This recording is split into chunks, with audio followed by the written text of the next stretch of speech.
여러분 안녕하세요. 소설 쓰는 여자, 소설 읽어주는 여자의 이재희입니다. 여러분 반갑습니다. 예, 오늘은 국가와 혁명과 나 제가 읽어드리는 그 5번째 시간인데요. 오늘 잠깐 설명을 해드릴 게 새마을 운동이에요.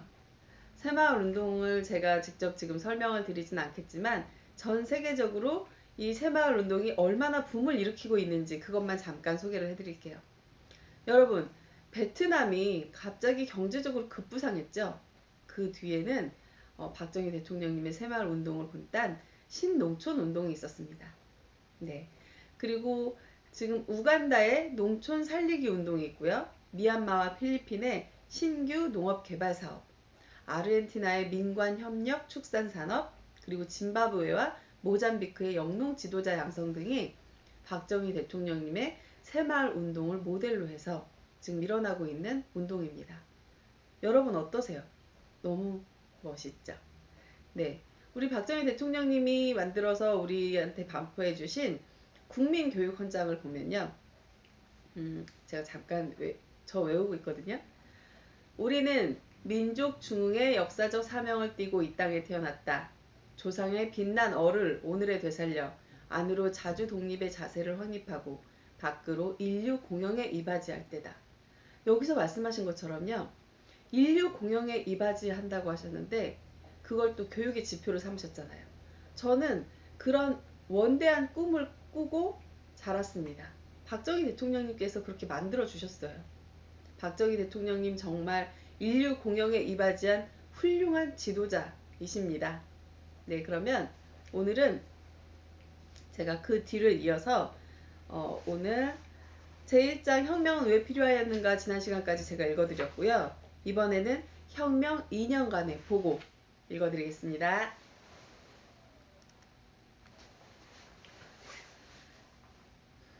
마치 도둑맞은 폐가를 인수한 것 같았다고 본인은 정권 인수 소감을 앞에서도 실토한 바 있지만 참으로 빈털털이 바로 그것이었다. 앞을 바라보거나 뒤를 돌아보거나 아무리 눈을 닫고 좌우를 살펴보아도 본인에게 용기를 주는 낙관이나 희망은 그 단편조차도 찾을 수 없는 공간, 그리고 중난과 애로로 둘러싸인 환경, 달리 표현하자면 사람의 손이나 발이 여태 닿지도 않은 채 내버려 쌓이기만 하던 징계장 한복판에 서 있는 듯 하였다. 참으로 이러한 터전에서 용하게도 살아왔구나 싶었다. 본인은 그럴수록 용기 백배하였다. 이것은 군대라는 환경 가운데서 잔뼈가 굵어지는 동안 얻은 신념, 의지, 그것이었다고 함이 옳을 것이다. 우선 이 더럽혀진 지역을 삽을 들고 말끔히 치움으로써 다시는 병균이 발생 못하게 하고 강력한 소독을 실시함으로써 환경을 정리할 것과 일방으론 시르이와 기아에 허덕이는 가족들을 위하여 곡식을 심는 일이요. 그리고 정지된 이 땅 위에 물벼락이 쳐도 끄떡하지 않는 집을 짓는 이를 향하여 결의를 다시 가다듬었다. 1. 구악의 청소와 환경 정리. 그와 같은 어질러진 지역을 말끔히 청결하게 한다는 것은 무슨 뜻일까? 물론 청결의 대상은 쓰레기다. 구정객이다. 이에 대한 대처 없이 청결은 하등 의미가 없다. 혁명은 무의미한 것이 되고 마는 것인가? 우리 사정에서만 그런 것이 아니고 이것은 세계적인 혁명의 본질이나 귀결에서도 이미 상식화된 것이다. 4.19 혁명이 완전한 혁명으로서 결실을 보지 못한 것은 바로 여기에서 그 원인을 찾을 수 있다. 청소의 청부를 남에게 위임하였다는 데서 그 혁명은 단지 의거로서 변색될 수밖에 없었던 것이다. 같은 동포가 같은 동포를 가두고 처벌한다는 것은 참으로 가슴 아픈 일임에는 틀림없다. 그러나 대의 명분 앞에서는 값싼 인도주의나 감상적인 도덕관에만 얽매일 수는 없는 일이 아닌가. 진정 눈물을 머금고 본인은 그들을 엄단하지 않을 수 없었다. 이것은 명백히 말하여 두거니와 혁명에 뒤따르는 하나의 형식주의적인 것도 아니며 원시적인 응보의 방법도 아니라는 점이다. 마땅히 있어야 하는 일이었고 또 그러기에 290일간에 걸친 공정하고 합법적인 재판의 과정을 거쳐서 냉철한 수단으로 이루어진 것이다.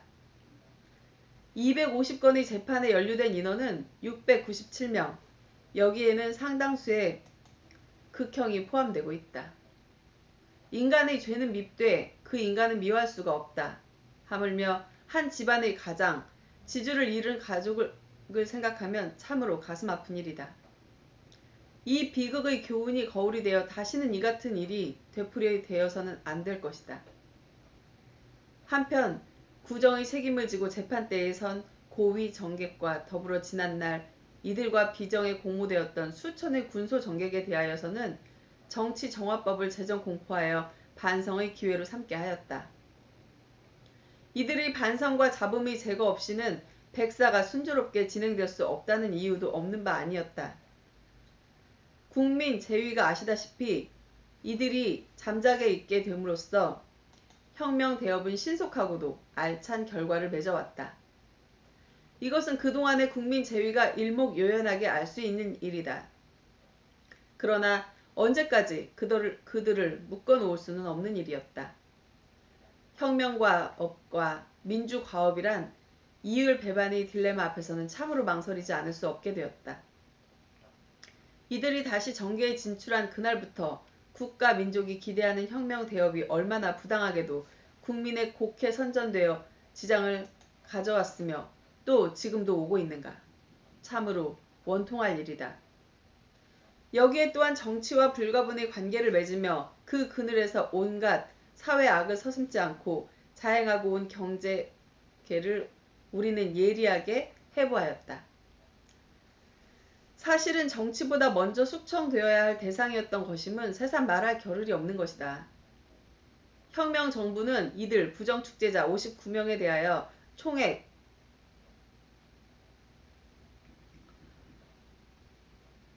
57억 5,254만 3,368원, 외화 변제액 8억 9,875만 9,108원 포함을 몰수 판정하였다. 물론 이들에 대한 조치는 4.19 이후 민주당 정권에 의하여 한때 수술대에 오르기는 하였었다. 그러나 그것은 국민의 눈을 농락하기 위한 연극에 불과하였고 그들의 정치 자금의 염출을 하기 위한 방법에 지나지 않았다는 것은 앞에서 지적한 바 있다. 혁명 정부는 이외에도 행정부문의 불필요한 제도를 쇄신하였다. 제도의 쇄신 없이는 발전의 터전을 기약할 수 없기 때문이다. 또한 총 614건의 각종 구법령을 정리하고 372건의 구법령을 법률, 강령, 부령으로 대치 정비하는 동시에 2890여 건의 재법령을 정리하였고 한 말 이래 전래되어 온 각종 공문서와 2927종에 달하는 민원 서류를 간소화하여 대민 행정의 일대 수술을 단행하였다. 다음은 건국 공로자에 대한 표창이다. 구 정권은 여기에 대하여 지극히 무성의하였다. 독립애국투사의 후예가 생활난에 허덕이고 있는 참상이 날마다의 신문 지면을 메우고 있어도 그들은 내 모른다 하였다. 이에 대하여 혁명정부는 그들의 공을 찬양하고 생활을 부조하는 방안으로서 205명의 건국 공로자와 186명의 4.19 유공자 그리고 2876명의 사회 유공자를 표창하였다. 63년 7월 현재. 이것은 국민의 기풍을 바로잡고 신상필벌의 기강을 확립하려 함에서였던 것이다. 율락 여성 문제에 대하여는 시급하고도 강력한 행정적 조치를 통감하였다. 사회의 이면을 누비면서 그들이 가는 곳은 악이 도사리고 폭력, 기타 사회 불안을 양성하였다. 따라서 이의 해결 없이 사회의 건전은 도저히 기대할 수 없는 일이다. 생활난의 부산물로 등장한 그 원인이 밝혀져 있는 이상 이들에 대하여는 공개적인 특정 적선지대를 설정하여 민간사회와 절연케 하는 일반 그들에 대한 직업의 보도를 강구함으로써 점차적인 결과를 기대하고 있다. 두 번째, 혁명 2년간의 경제. 제1차적으로 정계를 정화한 혁명 정부는 2차로 경제 향상에 총력을 집중하였다. 제1차 경제개발 5개년 계획. 혁명 공약 사항에서 정부는 민생고를 시급히 해결하고 라고 한 것은 국가 자주 경제의 확립을 뜻한다.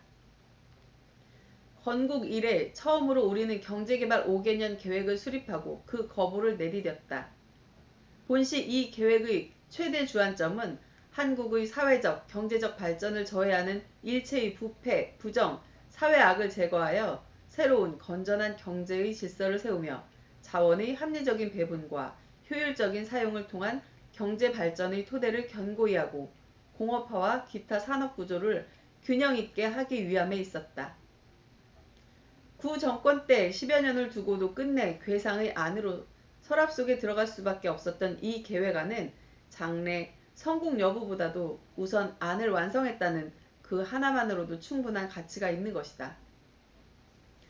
이것은 단적으로 말해서 민족 국가 경제 재건에 혁명 정부가 얼마나 크나큰 관심을 가지고 있으며 국민의 사활 문제로서 얼마나 중차대한 것인가를 증명하는 본보기라 하여도 좋을 것이다. 이제 이 계획의 개관을 소개하여 국민 재위와 더불어 검토하여 보기로 한다. 5개년 계획의 기본 방향. 이 계획을 수행하는 기간 동안의 경제체제는 되도록 민간의 자유와 창의를 존중하는 자유기업제도를 원칙으로 하고 있다. 그러나 기간산업 부문에 있어서만은 정부가 직접 간접으로 공적 부문에 주력 관여한다. 이는 그렇게 함으로써 민간의 자발적인 활동과 의욕을 자극할 수 있기 때문이다. 즉, 기업 지도주의를 택하고 있다. 여기에 개발하려는 목표의 중점은 다음과 같은 것이다. 1. 전력, 석탄, 에너지 공급원의 확보. 2. 농업 생산의 증대에 의한 농가소득의 상승과 국민 경제의 구조적 불균형의 시정. 3. 기간산업의 확장과 사회 간접자본의 형성. 4. 유휴산업의 활용, 특히 고용의 증대와 국토의 보전과 개발. 5. 수출 증대를 주축으로 하는 국가 수지의 개선. 6. 기술의 진흥. 이러한 개발 목표를 달성하기 위하여서는 무엇보다도 인적 자원과 자연 자원과의 합리적인 결합이 앞서야 한다.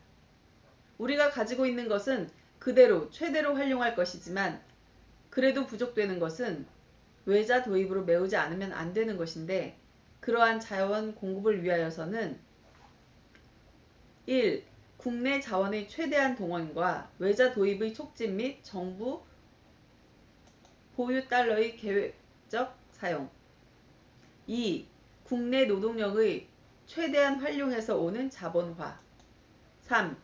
건전한 성장 과정을 위한 안정된 바탕 위의 발전을 기하도록 해야 하는 것이다. 5개년 계획의 내용. 이 개발 기간 중의 경제성장률은 연평균 7.1%다. 5개년 동안의 국민 총생산은 4.7%로 증가시켰고 목표 연도의 국민 총생산은 3,200억 원으로 한다.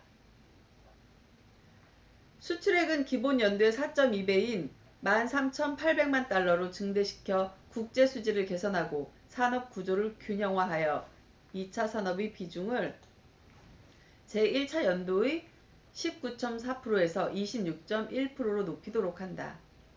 그리고 이 계획 전체에 투자되는 총액 3,200억 원은 국내 조달이 72.2%인 2,300억 원이고 나머지는 외자로 되어 있다. 이 중 내외자 총액의 44%에 해당하는 1,428억 원은 민간 부담으로 나머지 56%인 1,780억 원은 정부가 조달하도록 되어 있다.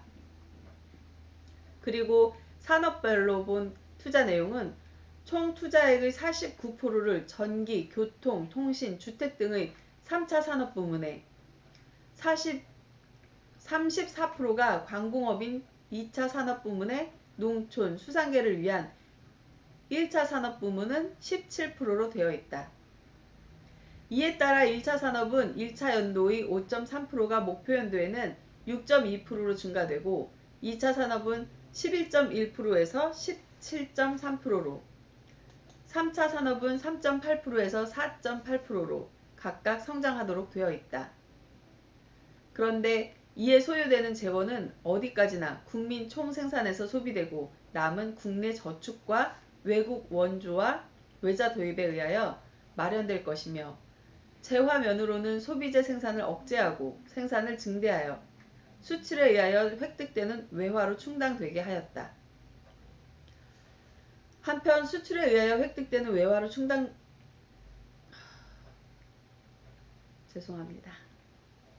한편 국내 재원 중 가장 기대되는 저축은 과거 국민 총생산의 3.7%로부터 8.7%로 늘리도록 예견되고 있다. 해외 자원의 투자 기대율은 초년도의 8.6%에서 13.9%로 증대하였다가 계획 후반기에 와서는 국내 저축의 증대로 점차 줄어든다. 이러한 가운데 외자 조달은 미국 원조 정책의 전환에 따라 무상 원조가 감소될 것이므로 장기 개발 차관과 기타 우방으로부터의 외자 도입을 적극 서둘러야 할 것이다. 5개년 계획의 실적 1차 연도를 끝마치고 2차 연도에 접어든 이 계획은 지금 예정대로 활발히 진척되고 있다. 그러면 그동안 1차 연도에 있어서의 실적을 살펴보기로 하자.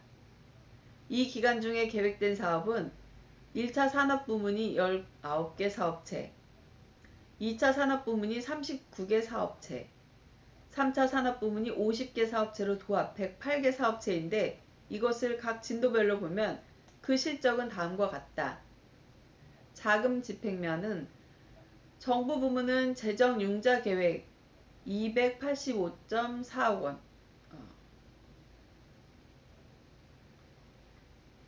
285억 원의 86.2%에 해당하는 246억 원이고 민간 부문은 자금 계획 99억 원의 55.5%인 55억 원이 집행되었는 바 민간 부문이 이같이 부진한 것은 그것이 순수한 민간 사업이므로 그 집행 상황 파악이 곤란한 데서 나타나는 현상이지만 실제 총액은 상당히 높은 것으로 기대된다.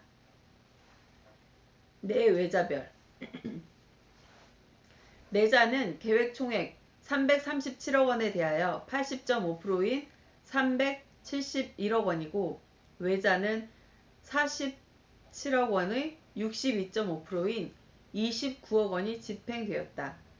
외자면이 부진한 까닭은 차관을 포함한 외국으로부터의 물자 도입이 늦어진 데서 오는 것이다.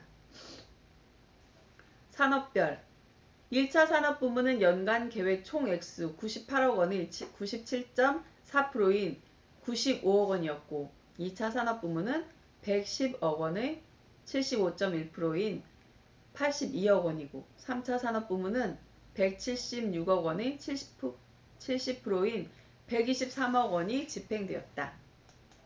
그리고 이 자금 집행 실적 중에서 정부 부문이 81.5%인데 대하여 민간 부문은 70%의 지수를 나타내고 있을 뿐이다. 비율별 분석 이상 108개 사업체 중에서 3, 4 분석을 대상으로 102개 사업을 기준으로 한 사업 추진 상황을 보면 100% 이상 달성된 사업이 31개 사업체이고 90% 이상이 47개, 80% 이상이 8개, 나머지 6개만이 60% 이하로 저조하다. 본인은 이상에서 경제개발 계획의 1차 연도 상황을 객관하였다. 비록 100%의 진행은 보지 못하고 있다 하겠으나 양차에 걸친 혁명을 치른 내외 정세와 허다한 분리 여건, 특히 이 사업의 절대 불가결한 외자 도입상의 교섭, 시일관계와 국민들의 적극적인 협조의 부족 등에도 불구하고 그만큼이라도 진척을 보았다는 것은 실로 초현실적인 실적이라 하지 않을 수 없는 것이다. 특히 우리가 전기 분석에서 본 것과 같이 민간 부문에서도 정부 부문에 못지않은 분발이 있어야 하겠다는 것이다. 본인은 어떠한 난관, 어떠한 애로와 마주치는 한이 있더라도 이를 극복하고 성공의 길로 매진하여 나갈 것이다. 이것은 대국의 책임을 가지고 있는 본인의 지상의무라고 믿기 때문이다. 이 계획의 성공 없이 우리 자립경제는 확립될 수 없을 것이고 따라서 혁명한 보람이 없게 되는 것이 아닌가. 국민 재위가 명심하고 다짐할 점은 바로 이것이다. 이 계획의 완수 없이 자주 독립도 복지사회 건설도 한갓 헛구호에 불과하기 때문이다. 더구나 이 5개년 계획은 참으로 앞으로 2차, 3차, 4차, 5차 연도에 보람이 열려지는 것이다. 속담에도 시작이 반이라 하지 않았는가. 물론 경제 전문가들이 말하는 무리도 결함도 없는 것은 아니다. 아니, 없다는 것이 거짓이다. 다만 알고 있느냐 모르고 있느냐의 차이밖에 없는 것이다. 더구나 이 계획 실행 중에 야기될 갖가지 재해 같은 것은 크나큰 타격이 될 것도 뻔한 일이다. 제1차 연도에 있어서 미증유의 흉작은 그 좋은 본보기이기도 한 것이다. 그러므로 결과적으로 이 계획은 상당한 차질조차 가져왔다. 그러나 무에서 유를 얻으려면 다가올 많은 사태를 두려워만 하고 있을 수도 없는 노릇이 아닌가. 기적은 행동에서 얻어지는 것이다. 라인강의 기적은 고난이 낳은 것이 아니고 무엇이었던가. 그러한 기적은 또한 재력이나 환경의 여건이 만든 것이 아니었고 오로지 하고야 말겠다는 단합된 국민적 정신과 노력의 소산이었다고 본인은 믿고 있다. 오늘은 여기까지 읽고요. 다음 시간에는 계속 이어서 읽어드리겠습니다. 여러분, 정말 박정희 대통령님께서 얼마나 이 큰 뜻을 품고 대한민국을 구석구석 바닥부터 뜯어 고쳤는지 알 수 있죠? 제가 너무 버벅거려서 죄송합니다. 이 숫자만 나오면 제가 이게 잘 안 읽어지는 것 같아요. 감사합니다.